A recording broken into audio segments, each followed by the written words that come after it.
week 2. I know, right?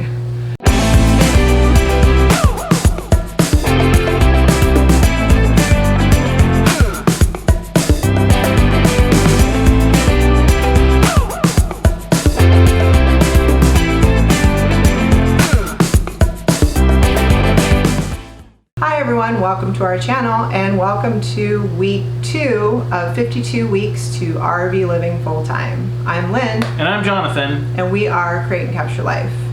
So this is week 2, so if you haven't watched week 1 and you kind of want to know who we are and what the heck we're doing, watch week 1 and I'll link it somewhere. I'm still learning YouTube, so I'll link it somewhere.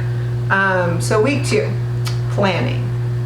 We have begun planning to get out. And if you guys are, again, we're prefacing everything by saying, you know, go back and watch our previous videos if this is the first time you're joining us. Watch week 1. Yeah, just watch the last video. It'll kind of tell you why we are choosing to move into full-time RVing. And this week, we're talking about planning and how we are making progress and taking steps to go ahead and start getting everything ready to live full-time on the road.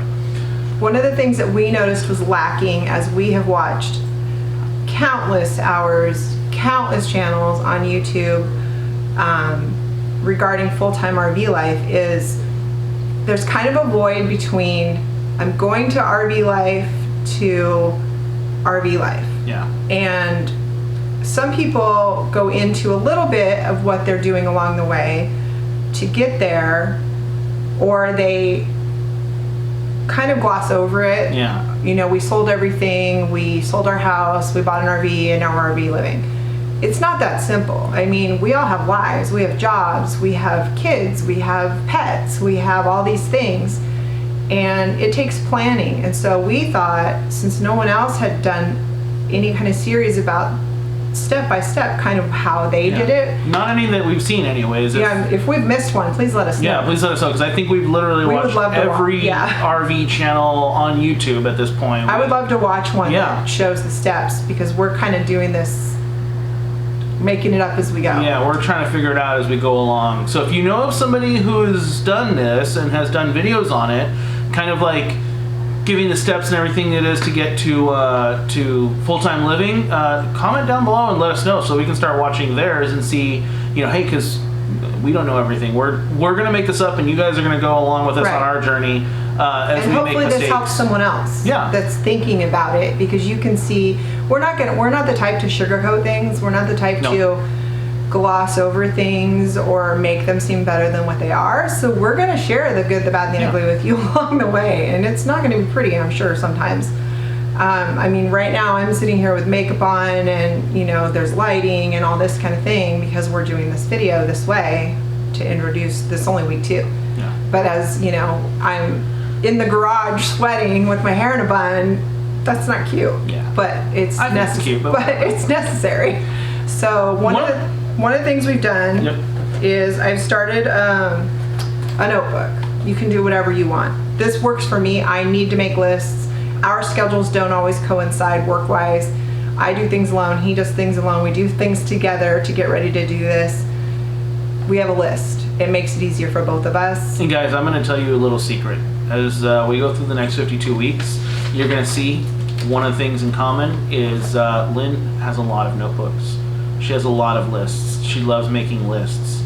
I like crossing things off my list. Makes its accomplishments. It's actually changed my life, because I was very much if I remember it, I'll do it, and I'll figure it out. And now she's turned me into a list maker. Now she is a paper list maker. Sorry, my dogs think there's a serial killer out front because someone walked by. So yeah. That if I just make a list of everything that needs to be done, I can cross them off as I feel like doing them. And it just makes it a little bit better. And then if I'm at work and he's home, he knows, okay, this is stuff that needs to get done. Vice versa, he's gone, I know, okay, this is what I can get done without him. Mm-hmm. There are certain things we need to do together because with his truck. So what we're going to do is take you along for 52 weeks, and right now we're going to talk about week 2. So this week we surface, we touch the surface of getting rid of things and becoming minimalist. Now, mind you, for about 6 months we've been working on minimalizing things. We've never been big knick-knack collectors or things like that, but we do have, if you're a parent, you know, my kids are grown. I have stuff in storage that is toys from theirs when they were little that they don't want me to get rid of. When I call them and I say, hey, do you want this? Well, no, I want you to hold it for me. Okay. So we're working on those kinds of things. I don't actually know how much stuff we've donated. A lot. We've actually just recently done a run to the Boys and Girls Club, the local Boys and Girls Club, and we dropped off a ton of board games and stuff like that.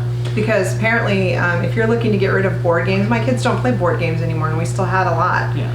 And we're not talking like the cool board games, you know, like... Well, we kept CNET. Yeah, we kept CNET and Cards Against Humanity, the Disney edition. Oh, let me tell you, that's fun. We've kept those, you know, the games that we would still play with when we have friends over and things like that, but we had a lot of older board games like the Game of Life and Monopoly and those things. We're not playing those anymore. My kids are grown. They're not playing them, and I still had them. So we took all of those to our local Boys and Girls Club.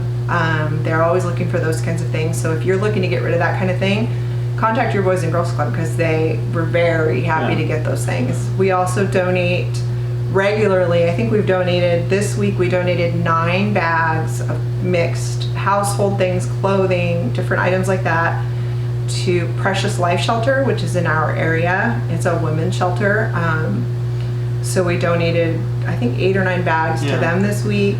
We donated also toiletries that we collect every time we go to a hotel, and sometimes we go to hotels for work or whatever. I had a huge bag of all the toiletries because I always take them from the hotel. I paid for the room. I'm going to take the toiletries, even though we're talking like the little bottles of shampoo and the soaps and stuff. I had a huge bag of those, and we gave those to the Precious Life Shelter, because they said they needed those kinds of things, so we gave those to them.